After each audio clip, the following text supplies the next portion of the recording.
Good morning, people. It is Tuesday and I've just got to go to the shed to get some orders.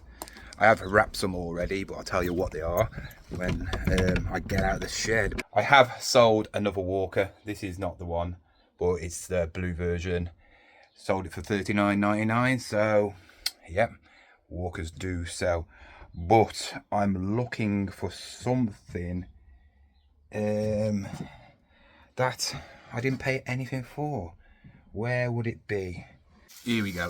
It's in here. See, when I picked up all that Lego, I've already sold it a couple of weeks ago, but it had a load of vehicles and bits and bobs in there as well. I've already sold 2 vehicles because they are like vintage and from the 1970s. I sold a Oxo truck, something like that. That's on the screen. I sold that in the last couple of days.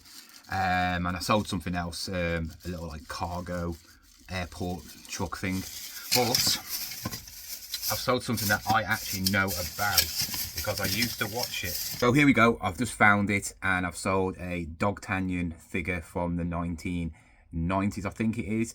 Sold it for, I think it was 14 quid or something like that. Around that price. It'll be up there. It might be a couple of pound off, but it's absolutely free. Like I said, I've got a bag full of bits and bobs, which are all up on my eBay store if you're into your vintage like Matchbox cars and stuff like that. But yeah, absolutely free. Back in the house now. I always put this light on. If you ever wondered why I'm always got the photo light, the stage light or whatever you want to call it, it's because my room's really dark with the standard light, and when I'm taking photos I don't like the sunlight coming through because it sort of like gives it a weird effect. I know natural sunlight is quite good, but yeah. But got a load of stock here. That's from Sunday's car boot. I've just spent literally, must be about 10 minutes brushing her hair to make her look nice. I did have somebody commenting in the section about helmets. So apparently you're not allowed to sell helmets on eBay which are used. This is brand new. I've checked it. I've checked for any sort of wear or anything. There is no dirt marks. There is no dirt marks or sweat marks. It doesn't smell.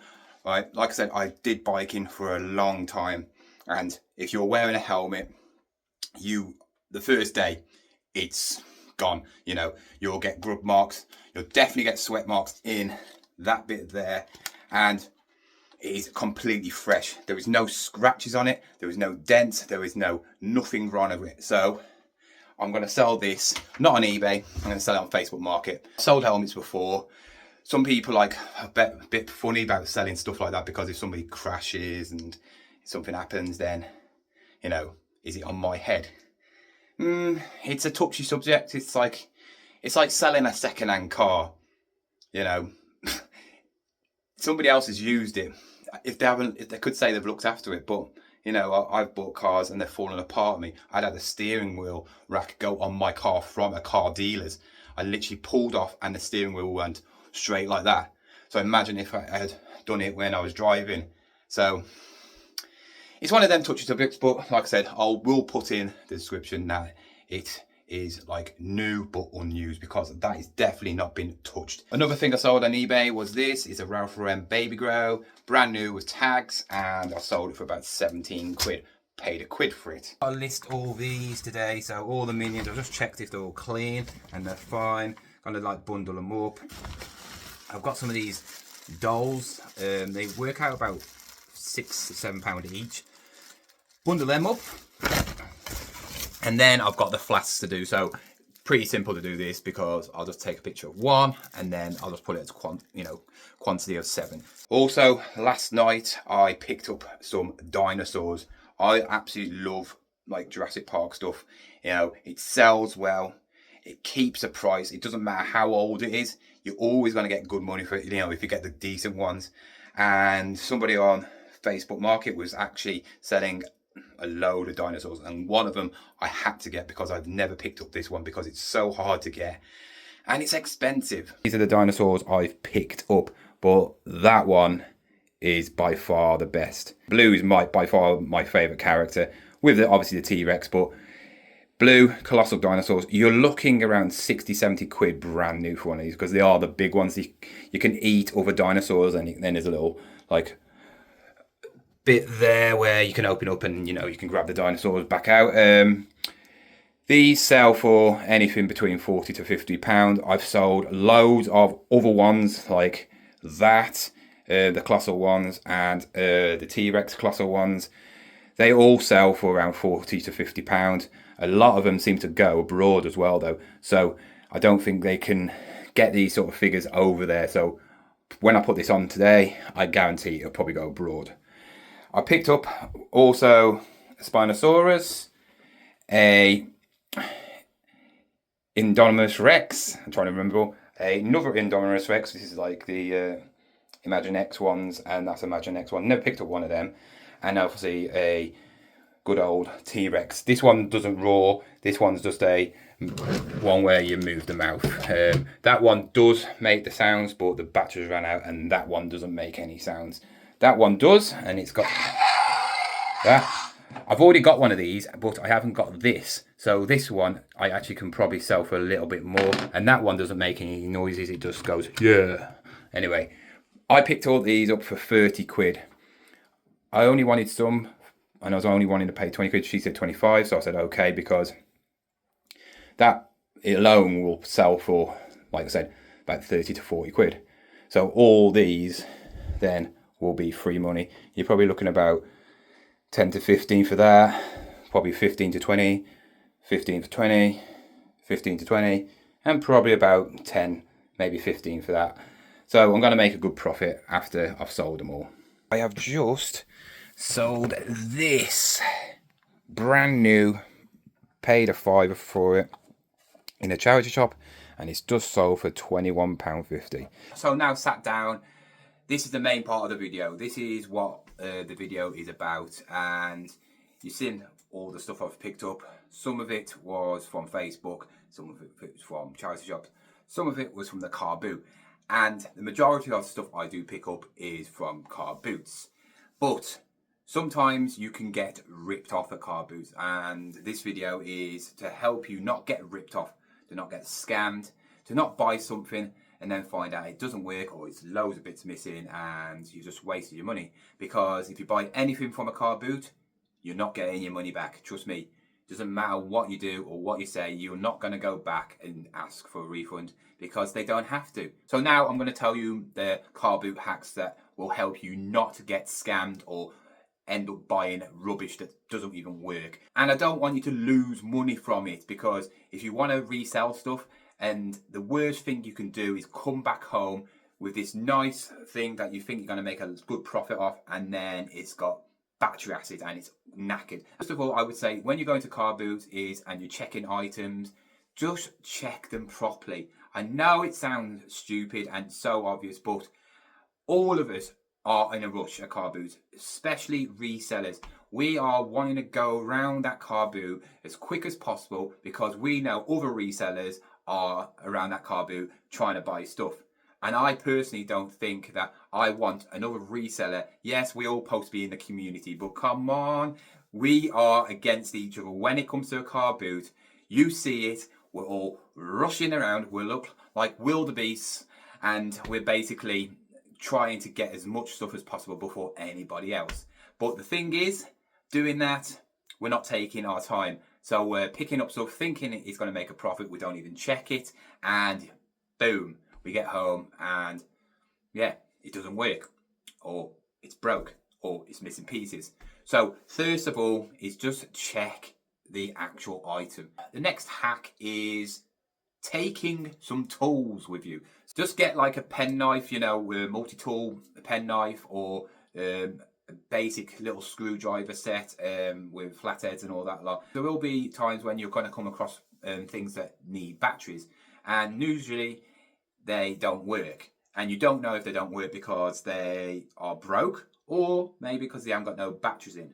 So if you're taking some tools with you, like the Phillips head, and you basically open one of the toys and you find out it's all nice and clean, you've got a good chance it's going to work. So You don't have to worry about it, you know. And when you get home, you open it up. It's like this thing where we get the screwdriver and we're like, please God, please, please, please, no battery acid. And then we go, oh, should have bought this. And it happens to everybody. Take some tools.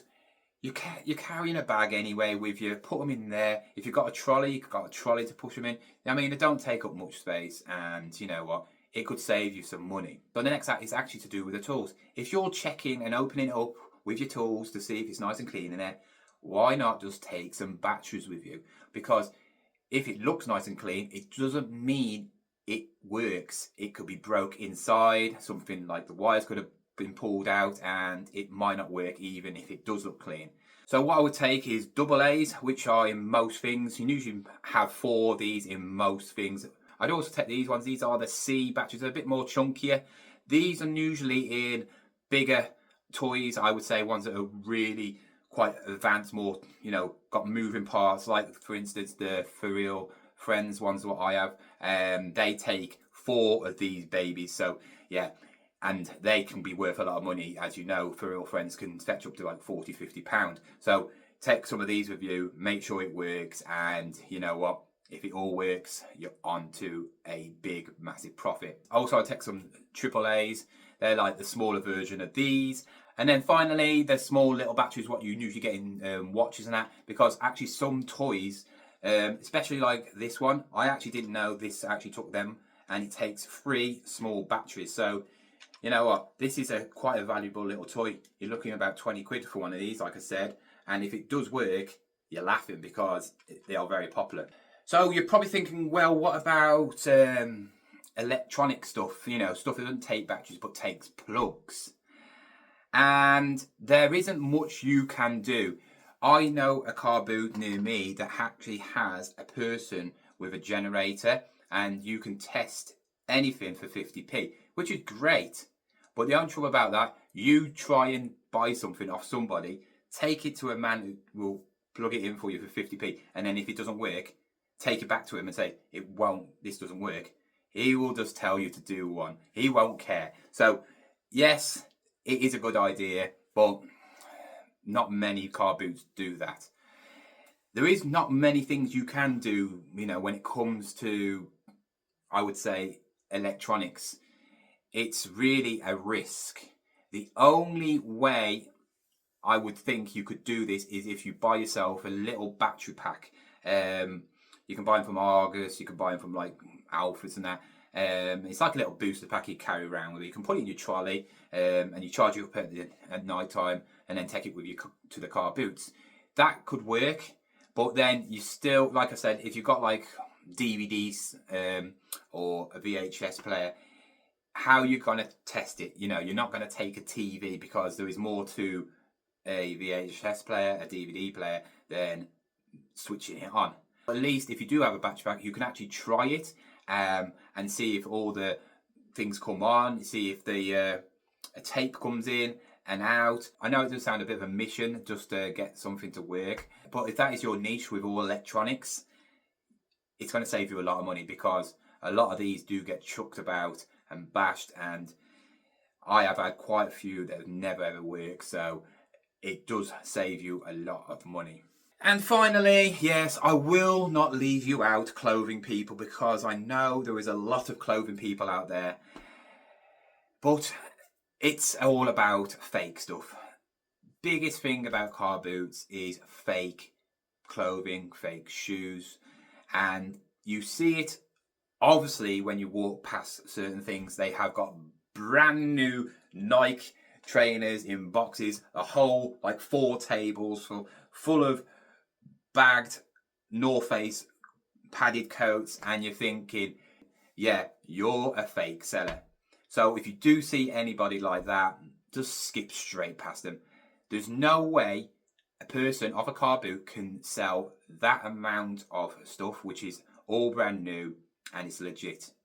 So check the stitching, check the labels, check everything. Get one shoe to the other shoe, put it up against each other, and you will probably see one shoe is not the same as the other. Nike, Adidas, all these big companies do not and I literally say this, do not put out wonky stitching, offcuts, stuff like that. They do not do that. They quality check everything that goes out before, because they do not want the bad rep. Just be careful of fakes, because there is a lot of them there. Usually you have to check labels, and if they're new stuff, they have the QR code now, so you can easily scan it, and if it doesn't come up with that item, then it's not official. So there's a few hacks for you when you next go to a car boot. I hope some of these help you and save you a bit more money now. But thank you for watching. If you did enjoy this video, obviously hit that thumbs up, subscribe if you're new, and I'll see you again with another video. Goodbye.